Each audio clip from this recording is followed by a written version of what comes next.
विश्व आर्थिक मंच यानी कि WEF के आधे से ज्यादा अर्थशास्त्रियों का मानना है कि 2024 के दौरान वैश्विक अर्थव्यवस्था कमजोर होगी।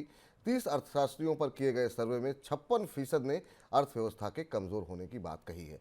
हालांकि 23% अर्थशास्त्रियों ने अर्थव्यवस्था में रिकवरी की संभावना भी जताई है और बाकी बचे हुए अर्थशास्त्रियों का मानना है कि 2024 के दौरान वैश्विक अर्थव्यवस्था की ग्रोथ 2023 जैसी ही रहेगी। इस बीच अंतर्राष्ट्रीय मुद्रा कोष ने कहा है कि 2024 के दौरान वैश्विक अर्थव्यवस्था की ग्रोथ घटकर 2.9% पर आ जाएगी, जो 2023 के दौरान 3% से ऊपर रहने का अनुमान है। सर, ग्लोबल इकोनॉमी में किस तरह की मंदी की आशंकाएं जताई जा रही हैं?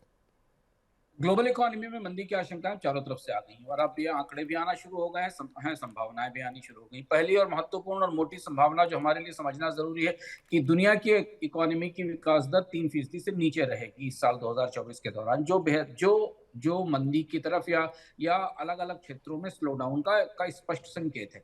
आमतौर पर दुनिया की अर्थव्यवस्था को कम से कम 3% की आर्थिक विकास दर की जरूरत है औसतन। तभी दुनिया में कारोबार, ट्रेड, इंडस्ट्री और कैपिटल के मूवमेंट सामान्य रह सकते हैं। इसकी बड़ी वजह चीन की अर्थव्यवस्था में स्लोडाउन है। अमेरिका की अर्थव्यवस्था में भी ऐसा लग रहा है कि थोड़े समय के बाद कुछ स्लोडाउन दिखाई देगा। यूरोप और बाकी इकोनॉमीज दबाव में दिखाई दे रही हैं। इसी बीच वर्ल्ड इकोनॉमिक फोरम की बैठक हो रही है दावोस में। वहां भी अब अर्थशास्त्रियों ने नीति निर्माताओं के साथ इस तरीके की बात शुरू की है कि अगर इस साल एक स्लोडाउन या एक मंदी आती है तो उससे निपटने की तैयारी कैसे की जाए।